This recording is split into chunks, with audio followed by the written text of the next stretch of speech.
O Estado deve garantir às mulheres em situação de violência doméstica acesso integral e universal aos serviços públicos especializados, tanto no âmbito da saúde e da assistência social, quanto da justiça e da segurança pública. Além disso, é preciso consolidar as políticas públicas como ferramentas no enfrentamento das violências de gênero. A violência doméstica é uma questão de toda a sociedade e, coletivamente, precisamos compreendê-la para superá-la.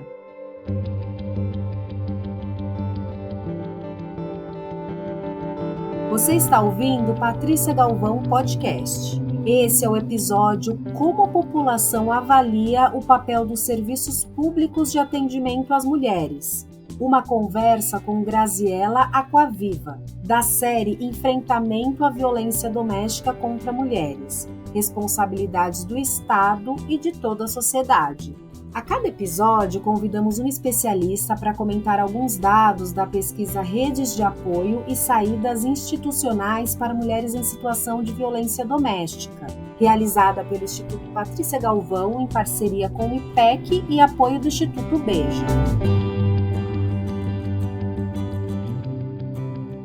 Sejam muito bem-vindas e bem-vindos. Eu sou a Juliana Vieira, jornalista da agência Patrícia Galvão, e no programa de hoje estamos recebendo a assistente social Graziela Aquaviva.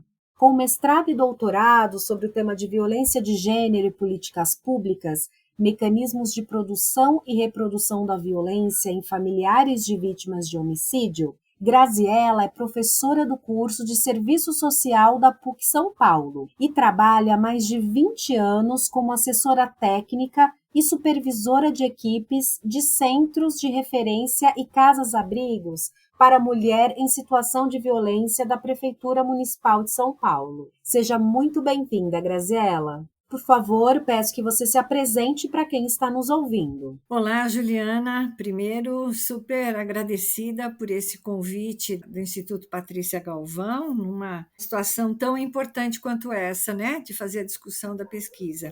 Bom, é isso, né? Eu sou assistente social de formação, fiz mestrado estudando a Casa Eliane de Gramont aqui em São Paulo, enquanto uma política pública. E depois, no doutorado, eu estudei as vítimas indiretas dos homicídios, que são as mulheres, né? São as mulheres que estão antes, durante e depois das mortes violentas na cidade de São Paulo. Eu vou começar trazendo alguns dados da pesquisa Redes de Apoio e Saídas Institucionais para Mulheres em Situação de Violência Doméstica, que foi realizada em novembro de 2022, com a participação de 1.200 pessoas de todas as regiões do país. A pesquisa indica que a população reconhece a importância das políticas públicas e aprova a ampliação dos serviços especializados e de qualificação no atendimento às mulheres.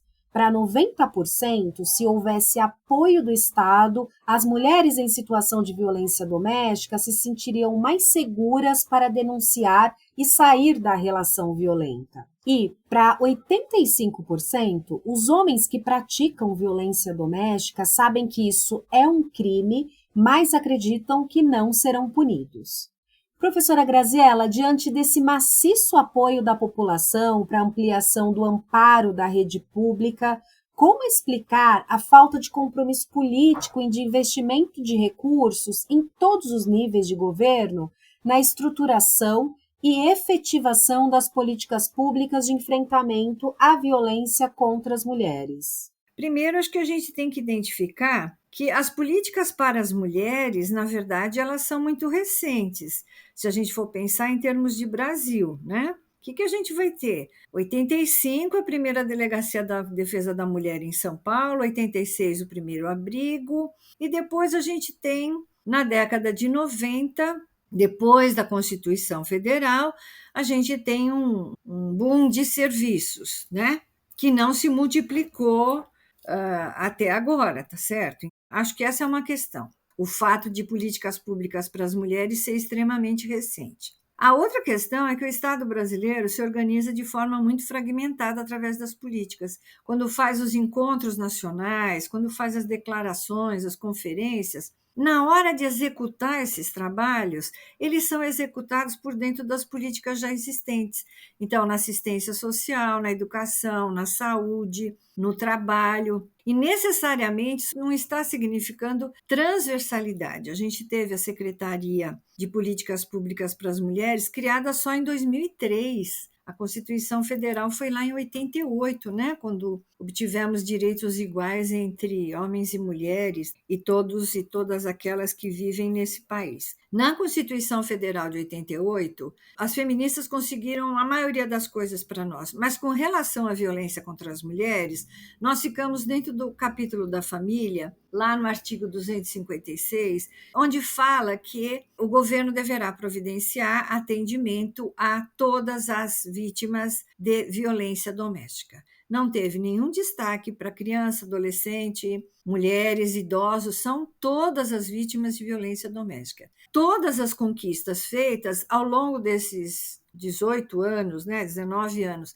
de implantação do SUAS, vem acarretando uma série de obstáculos para efetivamente garantir a vertente feminista, para garantir as questões relativas à perspectiva de gênero, da igualdade de gênero. A política de assistência social não tem esse histórico de trabalhar com as mulheres enquanto cidadãs, enquanto sujeitos com autonomia, sempre vai trabalhar pela questão da família, sempre vai priorizar a questão da mulher enquanto a gerente do lar, a responsável pela família, pelos cuidados dos doentes, né? Então, sempre é a mãe, a cuidadora, a responsável doméstica, a responsável familiar, a mãe solo, e não o sujeito mulher. Tem um descompasso entre as lutas sociais das mulheres, a luta social histórica das feministas, as conquistas de direitos, a tradução disso num reconhecimento do Estado através de legislações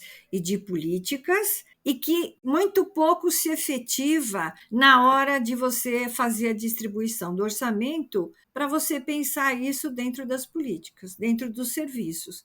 Eu diria que essa estruturação, essa falta de investimento, ela tem muito mais a ver com os subterfúgios que as mentes patriarcais utilizam para fazer com que as políticas estejam registradas nos documentos, mas efetivamente caiam na armadilha de ficar com verbas complementares e não rubricas completamente decisivas. Essa raiz conservadora, ela sempre existiu no nosso país. O pensamento patriarcal sempre existiu no nosso país. Então, nós tivemos mais momentos, mais vida autoritária do que vida democrática. Quando a gente tem vida democrática, a gente conquista esses direitos e a gente conquista essas políticas. Obrigada, Graziela. Agora eu vou trazer mais alguns dados da pesquisa. Há praticamente um consenso entre a população sobre as principais medidas para melhorar o atendimento das mulheres em situação de violência doméstica. Para 99%, é preciso garantir proteção para as mulheres que denunciam. 98% consideram importante capacitar profissionais de saúde e assistência social para reconhecer e orientar as vítimas de violência doméstica. 98% também apontam que é preciso treinar os funcionários para melhorar o atendimento dos canais de denúncia. Para 99%, é importante agilizar o andamento da investigação das denúncias. E para 99%, uma medida importante seria melhorar o atendimento das delegacias comuns para os casos de violência doméstica.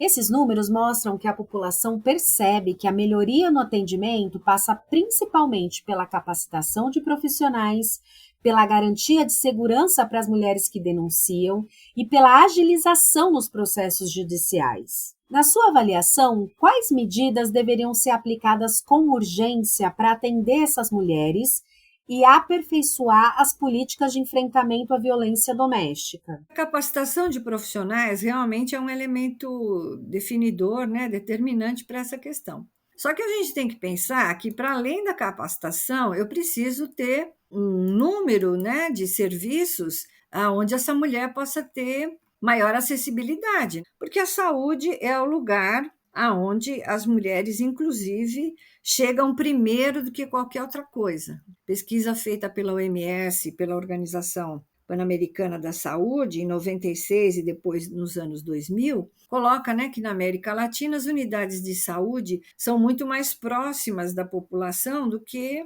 hoje no Brasil, né? As UBSs, ou o chamado postinho, não é? É mais perto da população do que exatamente os CRAS, as delegacias, as varas de violência doméstica, as defensorias públicas. Desde 2003, quando o Brasil assumiu que violência, qualquer expressão de violência é uma questão de saúde pública, o Ministério da Saúde, as secretarias estaduais e municipais vêm se organizando no sentido de montar as suas unidades de referência para receber as pessoas em situação de violência. Na saúde tem a notificação compulsória de violência, ou seja, qualquer pessoa com suspeita de violência ou violência de fato, o profissional que atende registrará uma notificação aonde servirá de elemento estatístico, elemento epidemiológico, para poder identificar o tipo de violência, que hora ela aconteceu, qual é a sua gravidade, quais os sujeitos envolvidos. No Brasil, temos 5.500 municípios e 42 mil UBSs. Então, as UBSs são porta de entrada por excelência. Quando uma mulher vai num serviço público solicitar ajuda, orientação, esclarecimentos, ter apoio, ser reconhecida no seu pedido de violência, ela tem que ser recepcionada na primeira vez com o maior respeito possível, que a voz dela tenha eco. Muito importante, a própria população que vive a violência fazer o reconhecimento de que os profissionais estão com dificuldade para fazer o reconhecimento da violência. Então, os profissionais têm que ser treinados, capacitados, principalmente ele tem que conhecer, entender e reconhecer as questões interrelacionadas, as questões interdependentes entre o que significa, né, as desigualdades de gênero, as desigualdades raciais e as desigualdades de classe. Hoje se chama isso de interseccionalidade. Os vizinhos, o condomínio, todo mundo deve ter uma ação de constrangimento em relação ao autor de violência doméstica. Não vale só a legislação, vale trabalhar a cultura local, vale trabalhar a mudança de comportamento no cotidiano também, né? Agilizar o andamento da investigação, hoje em dia até é um pouco mais rápido, né? Porque a mulher pode fazer o boletim de ocorrência, aqui em São Paulo, ela pode fazer o boletim de ocorrência via internet, para aquelas que têm acesso à internet, imediatamente pode-se obter a medida protetiva, mas existe um distanciamento entre o que é a ação do Estado via o judiciário, via a polícia, e exatamente o que é a assistência e a proteção na vida real no bairro onde essa mulher mora. As denúncias podem caminhar, a medida protetiva pode existir, mas não necessariamente ela vai ser respeitada. Então, sempre há que se identificar as condições objetivas onde acontece essa violência, para poder entender como é que se vai pensar em proteção para essa mulher, como é que se vai lidar com a investigação, sem considerar toda a pressão popular que deve ser feita para que todo e qualquer serviço de Estado tenha melhor atendimento.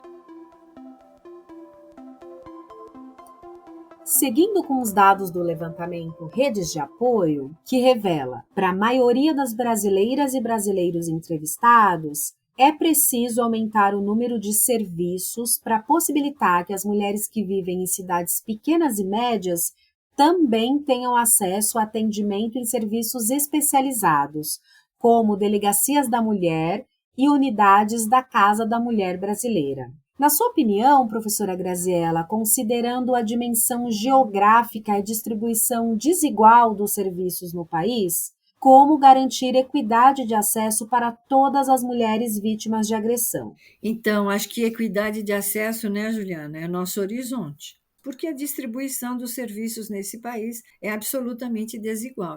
Essa questão da dimensão geográfica, ela é realmente importante, porque a gente não precisa falar da geografia física, né? Mas a gente pode falar da geografia política, ou seja, os povos ribeirinhos, povos da floresta, as mulheres indígenas, as mulheres negras, as mulheres quilombolas, as mulheres da área rural, as mulheres da área rural que existem empresas agrícolas, grande produção, as mulheres das áreas rurais onde só tem agricultura familiar, ou seja, as grandes cidades, as pequenas cidades, as metrópoles, têm uma concentração em São Paulo, Minas, Rio de Janeiro, Porto Alegre, um pouco na Bahia. Se a gente fosse pensar, mesmo com os governos democráticos populares, governo Lula, governo Dilma, a gente só tem 7 casas da mulher brasileira funcionando no Brasil inteiro.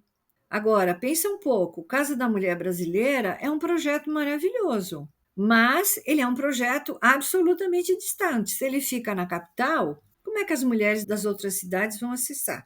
Numa capital, depende do acesso. Então, assim, seria mais interessante a gente ter casas mais distribuídas, tipo as casas de atendimento às mulheres em situação de violência, os centros de referência.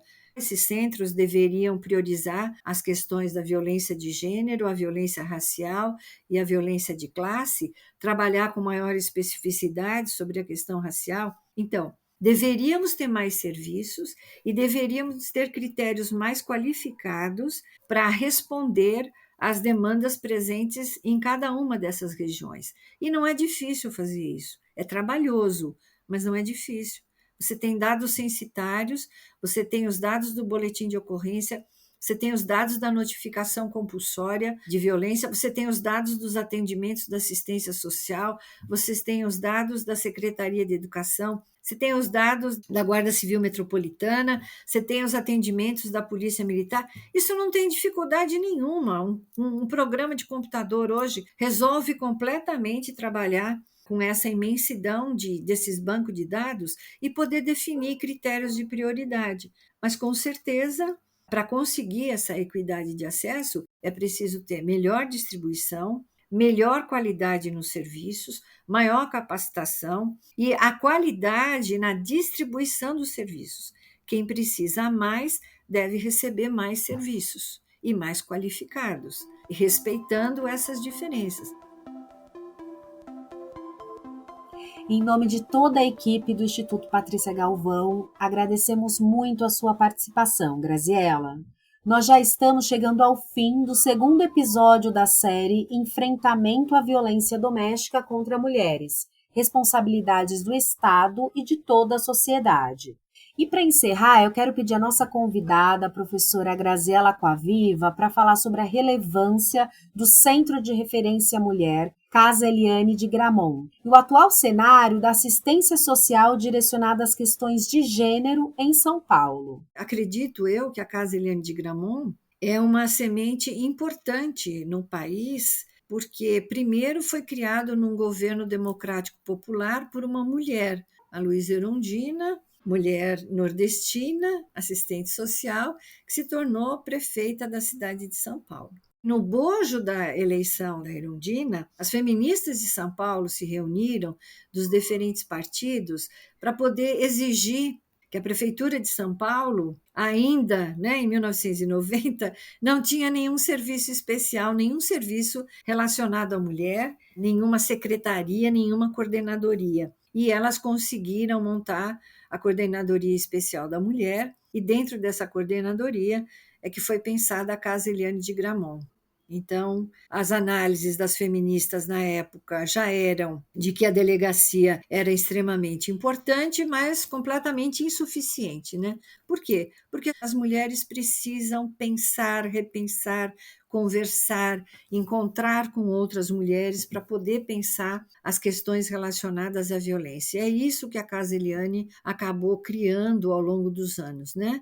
Uma metodologia de escuta qualificada, uma metodologia que levava em conta que a mulher estava numa situação de violência e que, portanto, ela estava numa condição de violência, não é? E não que ela seja vítima para sempre, ela é um sujeito pensante com autonomia e que está sendo vitimada de violência.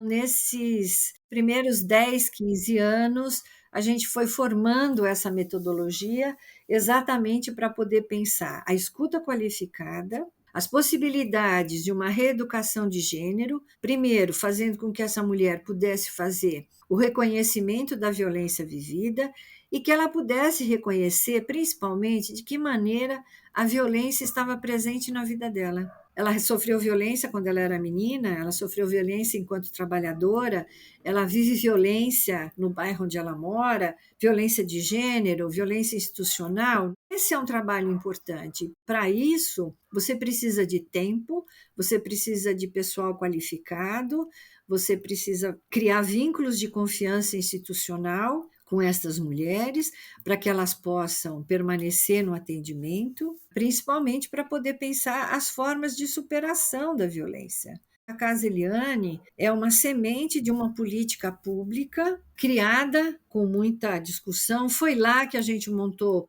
o Fórum Paulista de Não Violência às Mulheres. Trabalhamos com ele de 1998 até 2010, onde a gente discutiu a Lei 9.099, os projetos de lei da Lei Maria da Penha, as metodologias de atendimento nos diferentes serviços que tinha na capital, que estavam sendo criados e que foram criadas na região metropolitana de São Paulo. Fizemos um encontro nacional na Corregedoria do Tribunal de Justiça de São Paulo, através do fórum, onde tiveram representantes de 15 estados, fazendo a discussão da insuficiência da Lei 9.099 e 95, para a retirada do autor da violência das audiências de conciliação dentro dos GCRIMs. Lançamos cartilhas, lançamos boletins, realizamos várias assessorias e consultorias, demos assessoria para quase todas as casas de atendimento subsidiadas pela prefeitura, montamos o primeiro abrigo municipal, a Casa Helenira Rezende de Souza Nazaré, mas era um serviço dirigido por feministas e dentro dos limites da administração pública. A partir de 2004, com a criação do SUAS, todas as casas da região metropolitana e da cidade de São Paulo foram incorporadas à política de assistência social. E aí houve uma desarticulação desse trabalho muito importante. Algumas cidades do interior impediram que as profissionais continuassem vindo no fórum. A própria Casa Eliane perdeu uma certa força política nesse cenário e a gente batalhou o tempo todo para não ir para assistência social, né?